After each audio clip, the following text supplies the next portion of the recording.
hasta que dio con una naturópata que le dijo, oye, ¿por qué no pruebas a cambiar tu alimentación? Entonces empezaron en nuestra casa a entrar hace 20 años, más de 20 años, y empezamos entre las dos a investigar, a viajar mucho, porque claro, había poca información. ¿Y dónde ibais para encontrarlo? Tuvimos la suerte, bueno, viajamos a Francia, ¿vale? Primero fue mi hermana, luego me llevó y dijo, no, tú tienes que ver esto, tienes que probar esto, verás qué guay, no sé qué. Bueno, y luego de allí tuvimos la suerte de conocer un médico, un oncólogo famosísimo en Italia, y aquí también es conocido, que se llama Franco. Y yo tuve la suerte de poder entrar allí, empezando a cocinar de esta forma y a descubrir cómo los alimentos no solamente son hidratos y proteína, pero también según la forma en que lo cocines y según cómo los combines y según la estación y etcétera, pues aportan algo más, ¿vale? Me dijo, vale, vente para España, vente a trabajar conmigo, yo tengo una casa de comida, podemos trabajar. Pero claro, yo escribía en italiano y hablaba en italiano, ella me contestaba en español y se entendía. Luego con el traductor, los correos, siempre nos habíamos entendido. Hasta que tomé la decisión, dejé mi trabajo, estaba a punto de comprar el billete de avión y le dijo, mira, yo llegaría este tal día. Estaba todo hablado. Sí. Y me dice, no entiendo lo que me dice, no te entiendo. Y pues digo, se me desmoronó todo. Claro. Digo, ¿hasta ahora qué hago? Y ahí, como conforme aumenta el volumen, encontramos la necesidad de crear como un software que me pudiese apoyar. Oye, que refleje toda la... Varios años dedicándome de forma profesional a la cocina y para clientes tops, me doy cuenta que un cocinero, a pesar que haya tanto Masterchef, tantos restaurantes de estrella Michelin, no se valora. O sea, en este caso, la cocina deportiva, que quieras o no, al final hemos tenido que crear, no se le está dando el valor que tiene. Es como si tú no haces esferificaciones, no, tu cocina vale menos.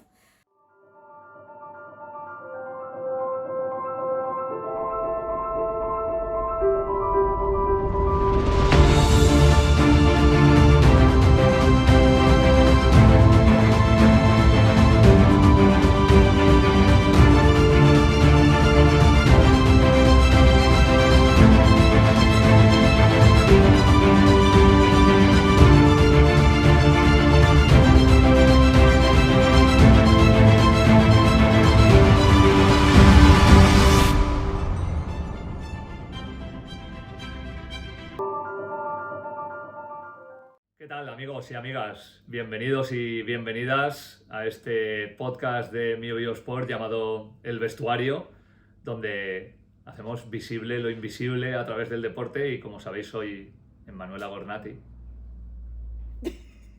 No lo soy. No lo eres. Es que me he sentado aquí, llevo una camiseta de Mio Bio y digo, ostras, me siento como Emanuela. ¿Cómo estás, Emanuela? Muy bien. ¿Qué haces al otro lado? Pues me has puesto aquí, me has dicho, siéntate que quiero que me cuentes. A ver, es que Pues, y aquí estoy. yo soy periodista y no me puedes entrevistar y que yo no te entreviste. O sea, hay cosas que, ¿sabes? Estas que es como cuando ves tú a alguien cocinar y dices, mira, necesito hacer esto porque esto no puede estar pasando, ¿no? Te entiendo. Entonces, ya que me has entrevistado tú, voy a aprovechar que estoy aquí y te voy a entrevistar yo porque la gente no lo sabe, pero nos conocemos desde hace bastante tiempo, ahora lo contaremos, y nunca te he entrevistado. Pues la verdad que no. Nunca. No.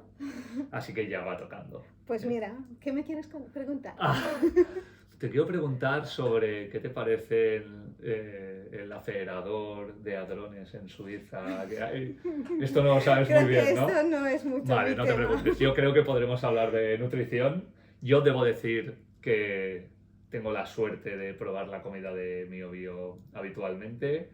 Tengo la suerte de que me dé la gasolina para hacer deporte habitualmente. Y yo conocí a Manuela hace bastante tiempo, justo en una jornada en la que yo hablaba de comunicación y tú hablabas de cocina, que es más o menos donde seguimos, no nos hemos cambiado. Exacto, ahí los roles se han mantenido. Entonces te quiero preguntar, claro, yo te conocí en aquel momento cuando tú ya estabas aquí, pero quiero irme al principio. Creo que alguien ya lo habrá notado, pero por si acaso todavía no lo han hecho, tienes acento italiano. Pues sí. Entonces me gustaría que le contaras a la gente de dónde eres y sobre todo cuándo empezaste a cocinar.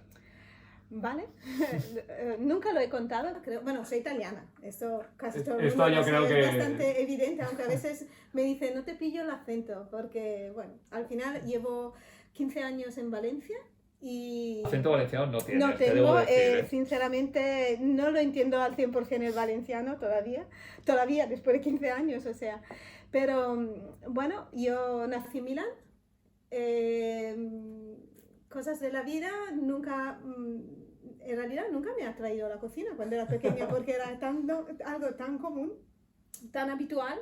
Todos los fines de semana y todos los días era lo típico, ayudar a la mamá, que hacer esto, el otro. Y los fines de semana yo lo recuerdo y hoy en día lo aprecio porque mi madre nunca ha jugado con nosotros, ¿vale? Solo cocinabas, ¿no? Solo cocina, sí, pero la cosa es que los fines de semana hacíamos recetas un poquito más elaboradas. Entonces, ravioli, que sea tarta, que sea cualquier tipo de postre. Entonces me decían, Manuela, ven aquí. Y tú le decías, sí, chef. Sí, ¿no? sí, no, que muy mandana. Hacemos, no sé, hay que hacer ravioli, esto, el otro. Entonces, para mí era un deber, Claro. ¿vale? Con el tiempo entendí que esa era la forma de mi madre para jugar conmigo, para estar conmigo, pero hoy en día lo aprecio tanto porque aquella obligación, pues es que me ha dado unas capacidades que no sé decirte si son naturales o porque lo he hecho desde siempre, Claro. pero que se me hace muy natural ¿Con qué cocinar. edad? ¿Con qué edad tienes recuerdos? No lo sé, pero desde siempre. O sea, O sea, mi madre era la persona que Sí. hacía el pan en casa hasta el punto que se compró un molinillo de piedra que teníamos en casa para moler la harina.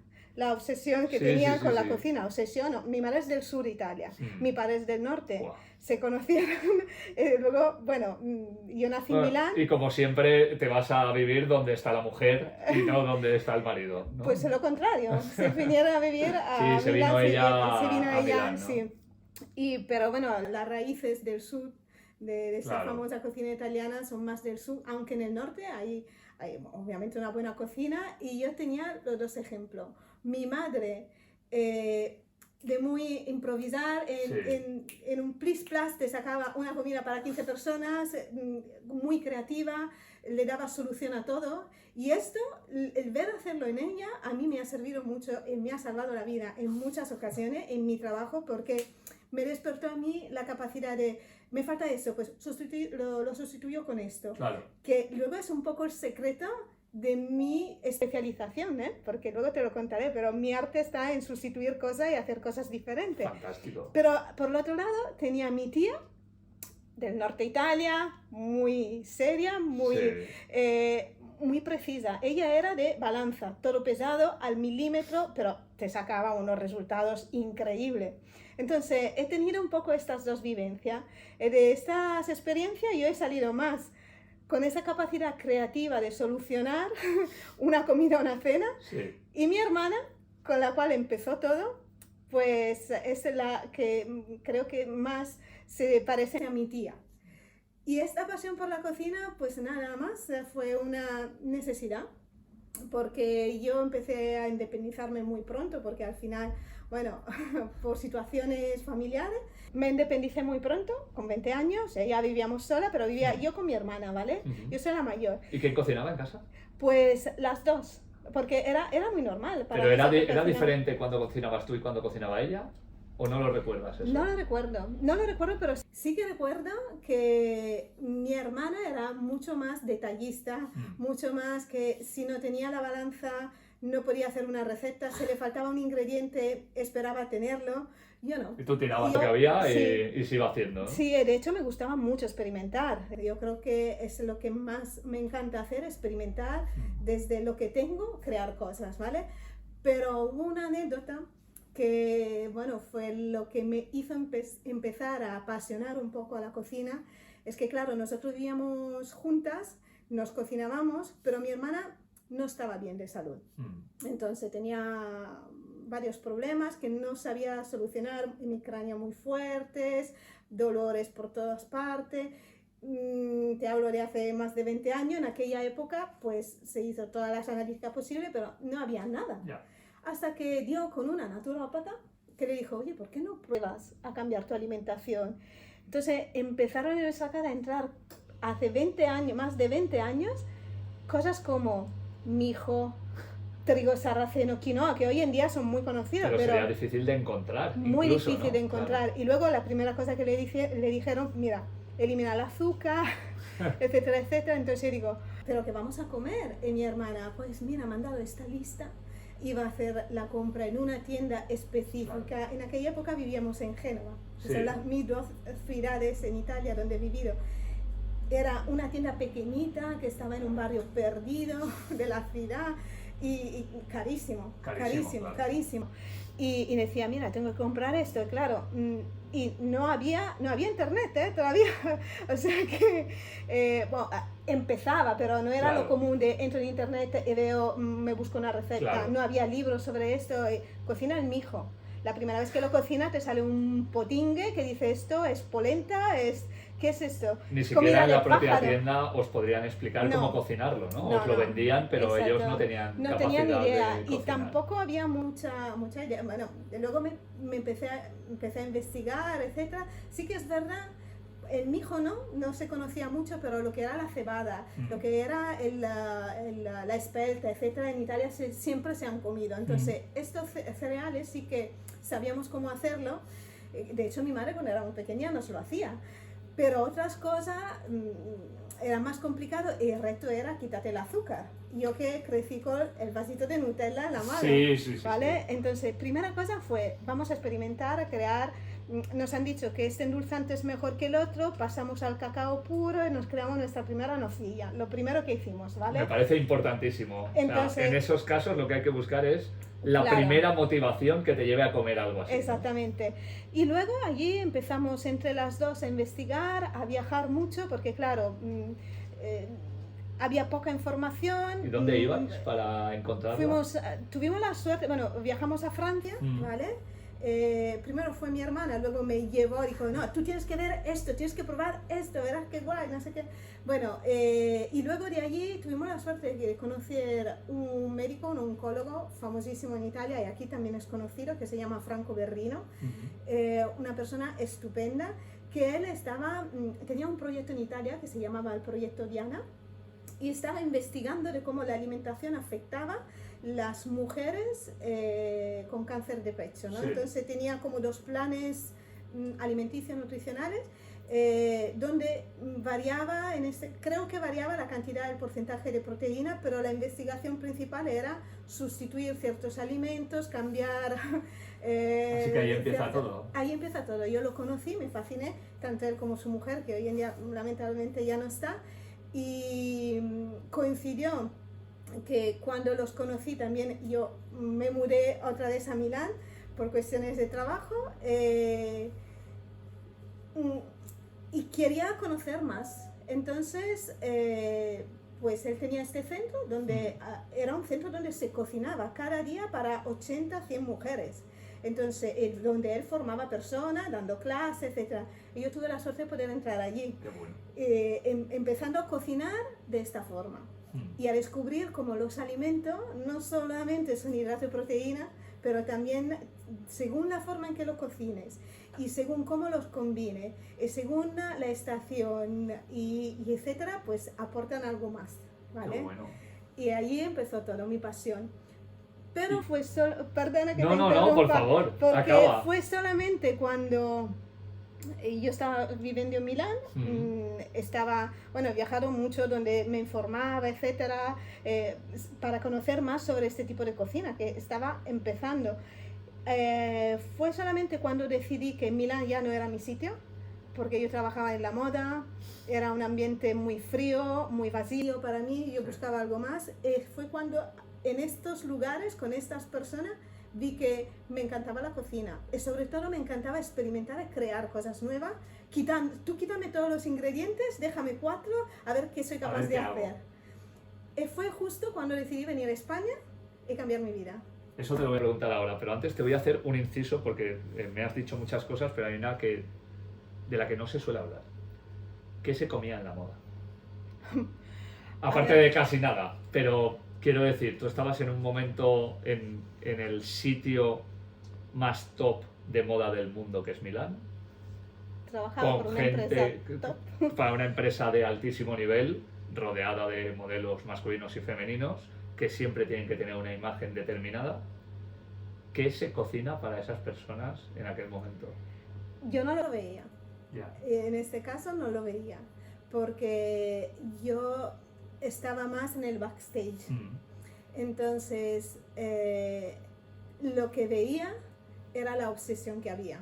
De hecho, te puedo decir que en aquella época, pues yo era la única que me traía las quichetas, se llamaban en italiano, Sí. mi tupper, las quichetas al trabajo, con mi comida rara. Sí, claro. Y no puedes imaginar cómo me juzgaban, ¿vale? Por lo que yo estaba comiendo. Sí. Y cómo para ellos era, claro, muy... no tenía mucha importancia. Sí que es verdad que nunca he visto comer una modelo o un modelo, no los he visto, entonces Sí. no sé, pero sí, claro, tenían obsesiones con la comida. Recuerdo que siempre cuando se iba a comer, yo tenía la suerte que, claro, Milán, para Italia es la ciudad más avanzada, ¿no? Sí. Entonces allí sí que había unos restaurantes que hacían un poco este tipo de comida que yo iba buscando. Justamente como yo trabajaba en el centro, Es allí donde estaban, ¿no? sí, entonces yo de vez en cuando iba a comer allí y alguna compañera tenía interés. Sí. Entonces intentaba descubrirlo, pero al final volvían a lo mismo. Yo era la rara, era Vale. la lechuguita. Vale, Bueno. y dejas Milán y vienes a España. ¿Por qué eliges España? ¿Y qué vienes a hacer aquí? Es decir, ¿tú vienes a trabajar ya o simplemente No. vienes a ver qué es lo que encuentras? Pues yo recuerdo que pedí una incidencia, Sí. ¿vale? Porque dije, es que esto no me acaba de gustar, no me siento feliz. Sí. Era lo que yo soñaba. Yo deseaba trabajar en Prada y lo conseguí. Y una vez que después de 3 años dijo, no, eso no era lo que yo me imaginaba o que esperaba, no es para mí. Mira, te voy a dejar seguir contando eso, pero eso es que además justo lo hablé durante las últimas semanas y me gustaría trasladárselo a la gente.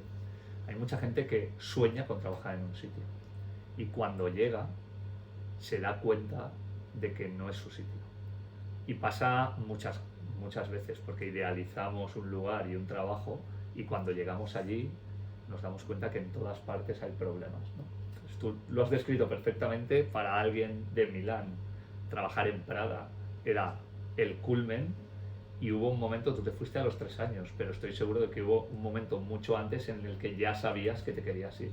Te puedo decir una cosa, yo nunca me he sentido bien en ningún sitio. O sea, en Génova no me sentía bien, quería irme, Sí. explorar, viajar. Dije, bueno, quizá porque Génova no ofrece mucho. Milán, seguramente en Milán voy a ser feliz, a estar, bueno, feliz, etc. Llego a Milán y me siento otra vez en una jaula. Dijo, pues quiero irme, hasta que llegué a España. ¿Y eliges me España por qué?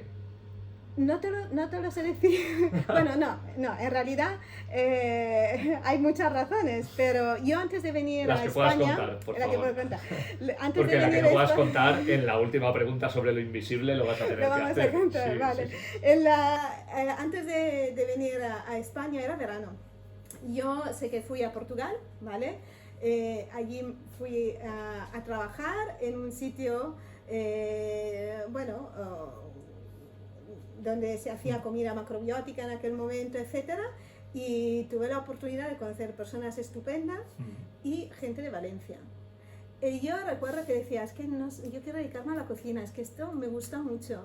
Y me dijeron, tú sabes que en Valencia está abriendo un herbolario muy grande en el centro, está abriendo una cafetería, quizá allí puedes tener algunas oportunidades. Sí.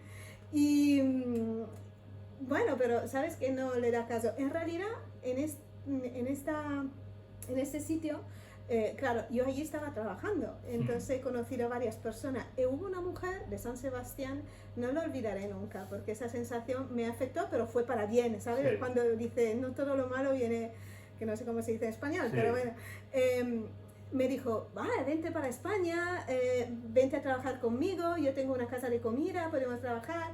Pero claro, yo escribía en italiano y hablaba en italiano, ella me contestaba en español, y se entendía. Luego, con el traductor, Sí, los sí, sí. correos, Ya había siempre internet. nos habíamos entendido, hasta que tomé la decisión, dejé mi trabajo, estaba a punto de comprar el billete de avión y le dijo, mira, y yo llegaría este tal día, estaba todo hablado. Sí.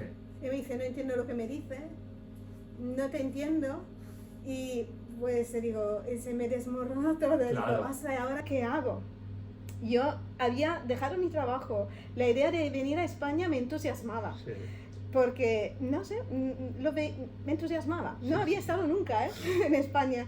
Y entonces, hablándolo con una de las chicas que había conocido allí, me dijo, ¿y por qué no vienes a Valencia? Pues vale, ¿por qué no?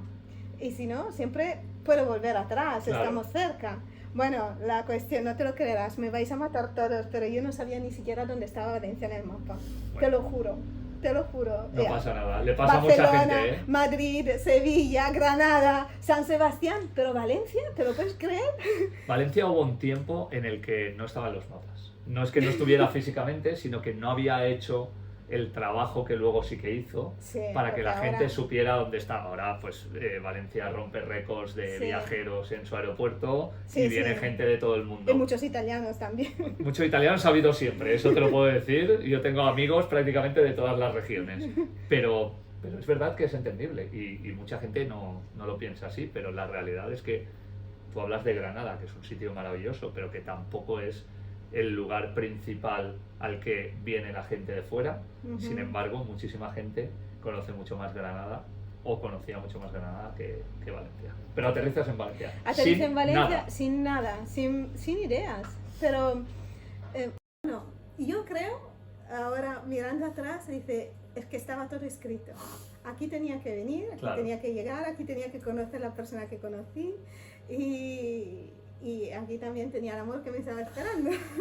Pero bueno, esto ya te lo contaré. No, esto lo contarás. Sí, sí. Pero bueno, la cuestión que tuve la suerte, el caso, la coincidencia que, bueno, gracias a haber estado trabajando en Portugal, me pusieron en contacto con una mujer aquí que tenía una escuela, Sí. una casa de comida, que es Patricia Restrepo, a la cual le soy muy agradecida, porque yo a los 3 días de estar aquí, la conocí y empecé ya a trabajar. O sea que no he estado buscando nada, las Sí. cosas han llegado. Y la verdad, ha sido una experiencia muy bonita, porque además yo no hablaba nada de español, te lo juro. Yo recuerdo que además estaba trabajando con un cocinero argentino y él me decía, pero tú entiendes cuando hablo yo con el acento Con argentino, acento cuando argentino. te hablo un español. Y yo digo, es que no entiendo nada de No entiendo nada, da igual yo quién me sabía hable. decir también, hola, o sea, 4 cosas. Y fue raro todo, porque estás en un sitio, cocinando, trabajando, no entiendes, vas imaginando, explorando, hasta que luego, bueno, obviamente me apunté a clase, Sí. etcétera. Y también otra cosa que me gustó, que como que me hizo salir de mi zona de confort en 0, es que a los 3 meses ya me pidieron de dar una clase de cocina. En Y italiano, claro. No, en español. Entonces yo tenía una de las chicas que conocía que me ha ayudado a un poco a inserirme. Ella hablaba italiano, por Sí. suerte. Y me ayudaba a traducir un poquito, pero me aventuré. Y luego tú sabes, los italianos, con las manos Ya decimos está, todo. absolutamente. O sea, esto, es que, y voilà. Y la O sea, gente lo entendió, perfectamente, cocinó sí, perfectamente. Sí. Bueno, yo entiendo que sí, pero no, bueno. no quisiste probarlo, por si acaso. No, sí, lo probamos todos. Era además un curso de repostería. Ah, qué bueno. Y bueno, todo empezó así. Fíjate, Aterricé en España y aquí me quedé. Que llegas a Valencia sin querer venir a España, sin conocer Valencia, sin hablar el idioma. De repente, que esto es algo que también le explico a la gente. Yo intento contarle a la gente que en los nichos hay trabajo. No estoy hablando que la cocina sea un nicho, estoy hablando que la cocina macrobiótica en aquel momento tenía tan poca gente que era experta que nada más llegar a un sitio, si alguien necesitaba una cocinera de estas características, prácticamente no había, con lo cual eso te abrió las puertas, ¿no? Aunque tú no habías elegido ser cocinera macrobiótica porque sí, porque ya has contado que fue por un problema que tuvo de salud tu hermana. Y de repente apareces aquí, empiezas a hablar español, encuentras muchas otras cosas, tienes trabajo y en un se año, cruza el deporte. sí. ¿Cómo y por qué? Pues mira, después de un año pasaron muchas cosas, pero pasaron trenes que yo no sé si era porque no hablaba bien el idioma, porque tenía 15 años menos Claro. y decía, porque yo cuando vine a España me dice, o lo hago ahora o nunca más, porque ya cruzaba casi los 30, llegaba casi a los 30, entonces digo, o lo hago ahora o nunca más, si no, es que... Entonces pasaron trenes que cogí como si estuviera en una parada de autobús programada, ¿sabes qué te quiero decir? Sí. Dije, me subo y fueron retos muy duros a los cuales me he enfrentado. Yo empecé a ser empresaria siendo mi propia trabajadora, era la trabajadora. Eras la única trabajadora de la empresa, Sí, ¿no? pero también con una mentalidad de trabajadora, no sé cómo Claro, decirte. no de empresaria. No de empresaria. Tú Eso me tenías que costó trabajar para mucho. sacar Sí, la empresa sí. adelante, pero no sabías ni siquiera un balance, cómo había que Exacto. hacerlo o la declaración, ¿no? Entonces voy a hacerlo muy, muy breve porque pues, si no pasaría 3 horas solo contándote mi historia. Pero bueno, antes de llegar al miobío de hoy, hubieron 2 miobíos antes, ¿vale? Entonces uno en la Universidad Politécnica de Valencia con la idea allí de poner un poco en el asador todo lo que había aprendido. Quería que la gente en una universidad donde es muy importante la alimentación porque las personas van ahí a estudiar o a enseñar, necesitan estar despiertos, con energía, entonces quería ofrecer una comida diferente y aquello era... ¿Qué tal funcionó? Bueno, duró unos 5 años que estuvimos allí, pero la universidad tenía sus limitaciones, en verano 3 meses de parón y etcétera. Y luego la inquietud de hacer cosas diferentes también o hacer cosas más, bueno, circunstancia. Que ahí nace el segundo miobío, que es un restaurante. Restaurante escuela de cocina. Ajá. Que monté junto a Sergio, que también es mi pareja, el amor que encontré que me estaba esperando en España. Y gracias a él, un poco... Él hizo el rol de empresario, ¿no? Sí. Sí, claro. En realidad, yo creo que todo funciona porque tenemos 2 roles completamente diferentes y ninguno pisa al otro. Yo sé cuál es mi lugar y sé cuál es el suyo y al revés, porque él sabe dirigir una empresa y yo sé cocinar. Claro. Entonces, hasta allí. Sí que es verdad. Él sabe cocinar, esto no hemos preguntado. Es que nunca se lo he permitido. Perfecto. ¿Sabes?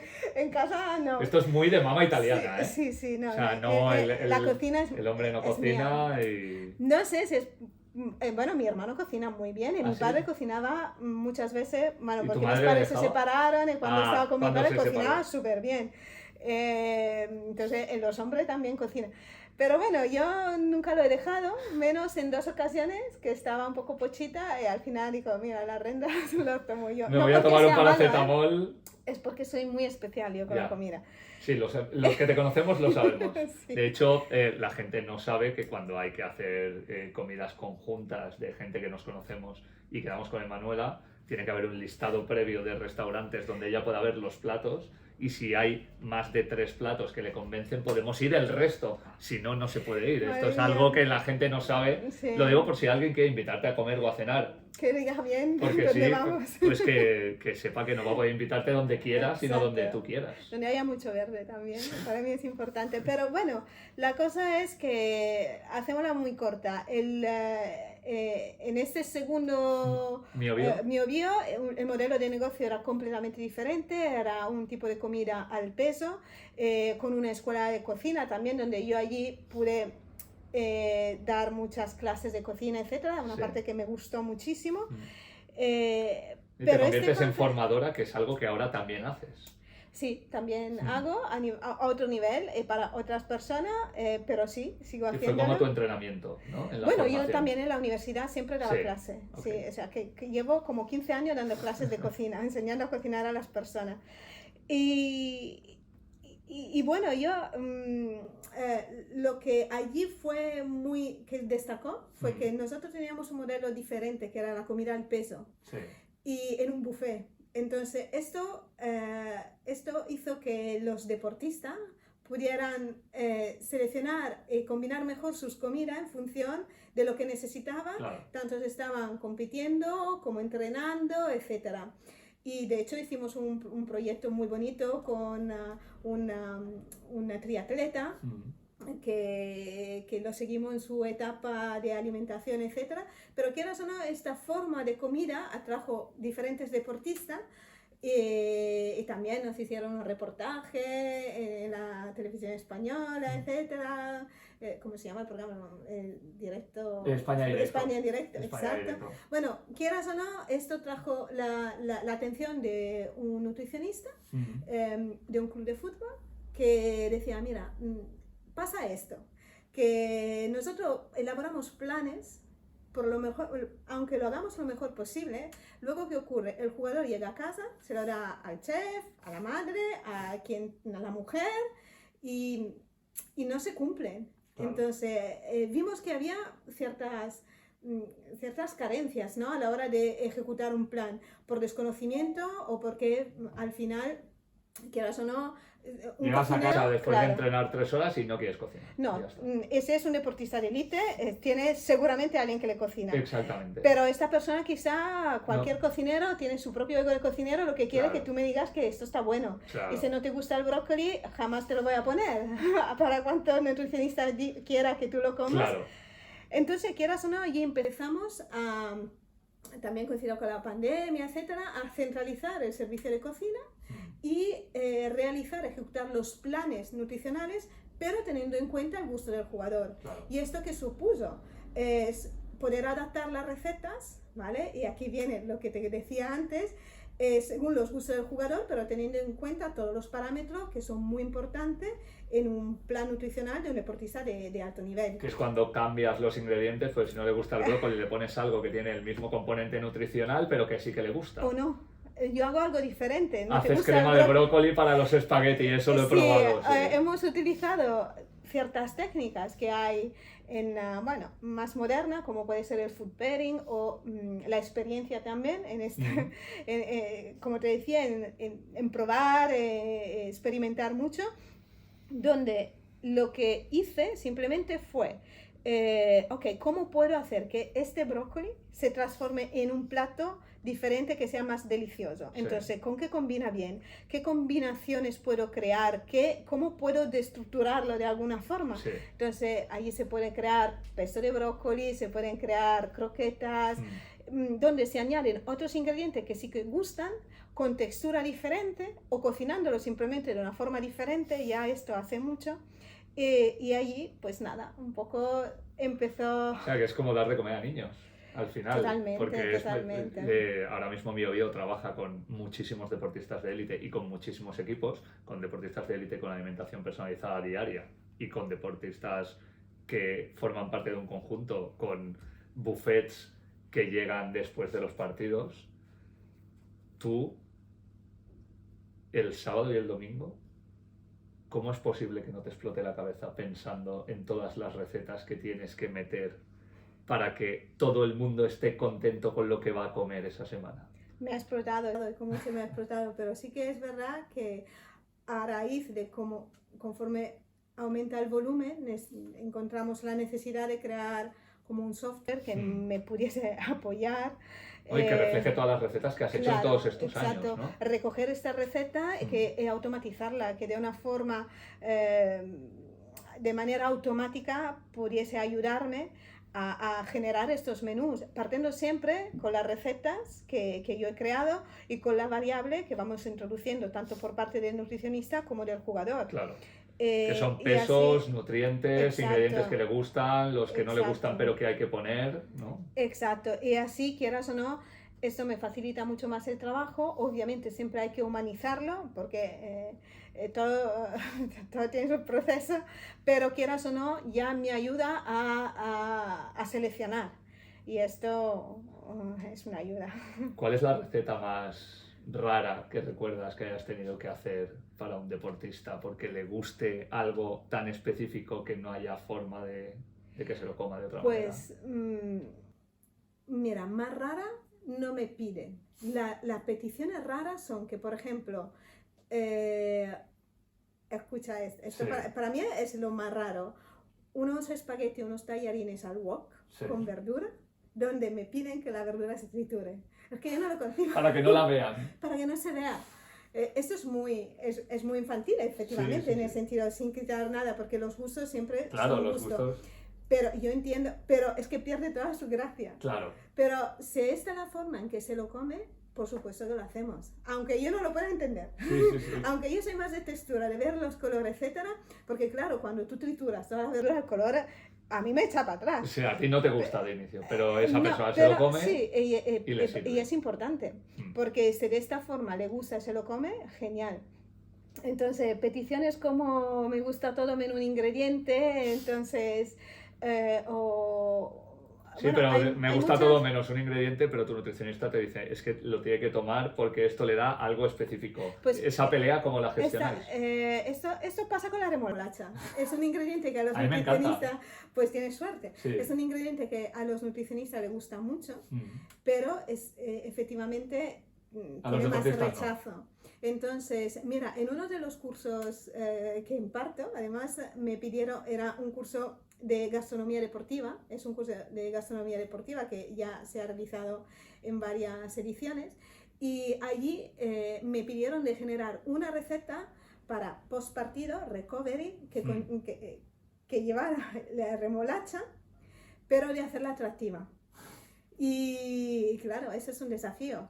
Pero bueno, a mí lo que me ayuda, no solamente... Sí, por supuesto. Hemos hecho unas trufas, no te voy a contar los ingredientes. No, pero hay unas trufas. Hay unas trufas que luego, te digo, esta clase le he dado por lo menos 4 veces. Y doble turno, sí. Mañana y tarde. Y todos se quedaron sorprendidos. Ostras, ¿cómo puede ser que la remolacha... Te los voy a pedir un día, ¿eh? Bueno, a mí me gusta la remolacha, pero sí. Tengo Pero curiosidad. si tú lo combinas... La remolacha, por ejemplo, es un alimento que si tú lo combinas con naranja, con cacao, con coco, puedes... Cambia, ¿no? Este sabor a tierra, este sabor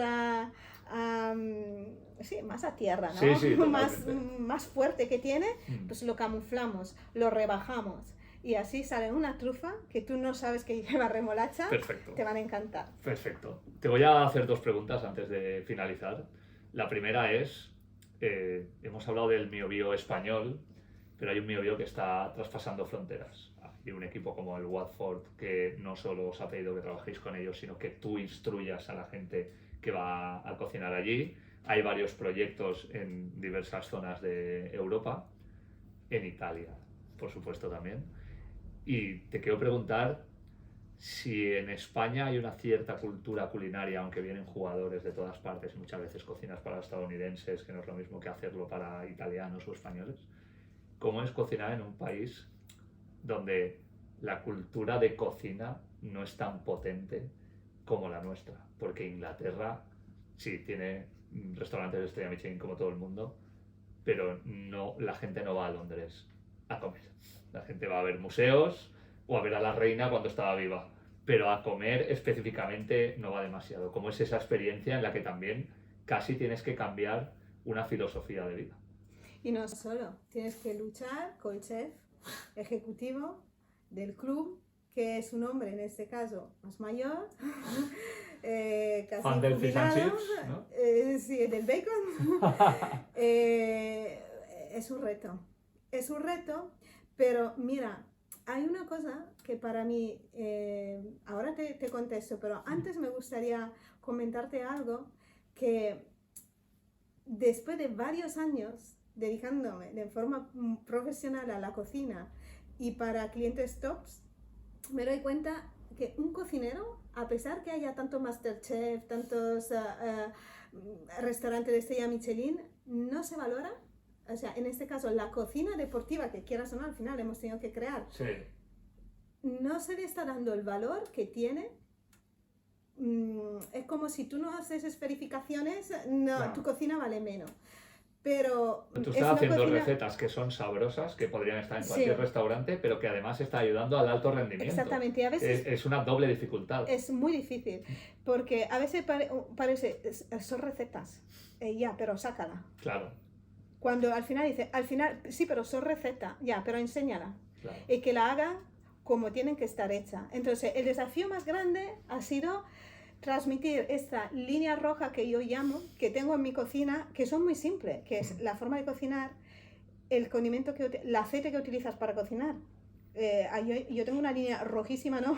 Es aceite de oliva. Es fuego. Sí, solamente. En estas cocinas es común utilizar aceite de girasol, obviamente más barato. Pero claro, si estamos hablando de cocina deportiva, no estamos buscando el gusto. Estamos buscando una cocina que sea también antiinflamatoria. Claro. El aceite de girasol es lo más inflamatorio que existe, porque es un aceite refinado, etc. Entonces, la forma de cocinar o de evitar ciertos alimentos. O sea, al final, a veces tenemos más miedo a las especias que se utilizan cuando el problema no es las especias en sí. ¿Has utilizado especia original o es un condimento industrial que tiene sabor de? Porque esos son los peligros. A veces se piensa que el curry sea el demonio, pero no. El curry en polvo, la especia, es una mezcla de especia que lleva cúrcuma, comino, etc. Pero la pasta de curry industrial es la que lleva glutamato monosódico, colorante, etc. Esta hay que evitar. O sea, aprender a distinguir y no tenerle miedo a los ingredientes malos y saber cuáles son y escogerlo. Y de allí crear recetas que además le gusten a los jugadores es un reto. Es un reto porque constante. al final la cocina tiene que ser simple, porque cuanto más elaborada, peor digestión van a tener, y estos chicos tienen que rendir. Hoy se entrena, sí o sí, y mañana se juega, y tienen que tener fuerza y energía para jugarme todo el partido. No puedes estar haciendo la digestión porque entonces no puedes salir al campo en las condiciones adecuadas. Exacto, entonces, y te puedo decir una cosa que me sorprendió muchísimo. Yo al principio me esforzaba muchísimo y sigo haciéndolo porque me apasiona buscar recetas nuevas, diferentes, etcétera. Pero cuando le pides al jugador qué es lo que te gusta, es que... Espagueti. Lo más Tus fácil... espaguetis están muy buenos. Es que claro. Lo más simple. Al final, todo el mundo, no hay quien no le gusta la pasta boloñesa. Por ejemplo, yo no soy fan, pero quiero decirte, al final lo que gusta de verdad son cosas simples. Pero tú cógeme este plato simple y transfórmalo y añádele ingredientes buenos y sanos y cocínalo de una forma que la digestión también sea fácil. Claro. Esta es la dificultad, esto es lo que no se habla, que no se sabe, y es un poco lo que nosotros hemos ido construyendo con MioBio. Pues después de escuchar todo lo visible, me tienes que decir lo invisible antes de cerrar. Pues yo creo que lo invisible es justamente lo que te he dicho antes. No me puedes salir... Mira, yo soy periodista y no te voy a dejar salir de esta pregunta. Lo invisible, bueno, de los jugadores, de los gustos de los jugadores, por ejemplo. De lo que tú quieras. Te voy a dejar elegir. Me vas a dejar elegir.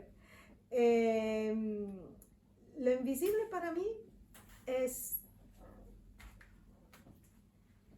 Pues me apilla. Yo te voy a decir una cosa. No, porque para mí lo invisible era lo que quería dar lo que me has importancia, explicado antes, ¿no? Porque para mí es muy importante. Lo invisible es el pesto de brócoli o las verduras cortadas para que no se vean. Sí, ¿no? Es el trabajo que hay detrás en innovar. Hacer simple un plato que pero tenga en cuenta de muchísimos factores. Y luego hay cosas que me gustan, detalles, ¿no? Que no todos, pero hay algunos deportistas, y me encanta ser yo que lo hago, que tiene como su menú especial prepartido. Sí. Hay muchos que lo tienen. Que te piden específicamente entonces, ese, porque les sienta bien, ¿no? Porque ellos saben que si comen esto van a tener una buena digestión, tienen la energía suficiente. Y a mí me encanta porque te sientes parte del éxito a veces, ¿no? Claro. Porque tú sabes, cuando te lo piden, tú sabes que esto es para conseguir algo, es que el día siguiente hay partido. Sí. Entonces, pues tú pones tu 100%, pero yo también pongo mi 100%, ¿no? Te hace sentir como parte del éxito. Fantástico. Y bueno, esto es un poco... Pues Emanuela, vas a tener que firmar la ¿Yo camiseta. misma? Hombre, claro, porque si le das a firmar a todo el mundo, no puede ser que tú no firmes. Vale, Por lo cual tienes que poner y encontrar tu sitio. En el corazón, lo siento, pero... Bueno, yo creo que tienes cierto enchufe para poder firmar donde quieras. Vale. No, es difícil, ¿eh? No toda Claro, firmar camisetas, luego creemos que los futbolistas lo hacen muy fácil, pero no También el demasiado tejido es sencillo. diferente, quizá el del... Sí, el de las camisetas técnicas es otro, pero aquí ya tenemos más firmas de MioBio. Muy bien. Y como yo me he saltado a Emanuela para presentar este podcast de manera circunstancial, te quiero dar las gracias y decirte que se te nota bien siendo entrevistada. Ah, sí, gracias. Creo que se te Dicho da por bien. ti, dicho por ti. Sí. Es que como dices tú, es verdad, cuando cuentas algo ¿A que ha que sido es fácil? tuyo, sí, y luego a mí me encanta hablar de cocina, así que ha sido fácil. Pues ha sido un placer, Emanuela. Para mí Muchísimas también. gracias. Para mí ha sido un placer presentar este vestuario de MioBio Sport y aunque a partir de ahora volverá a hacerlo ella, teníamos que intercambiarnos porque no puedes traer a un periodista y esperar que no te haga una entrevista a ti. Muchísimas gracias. Hasta luego.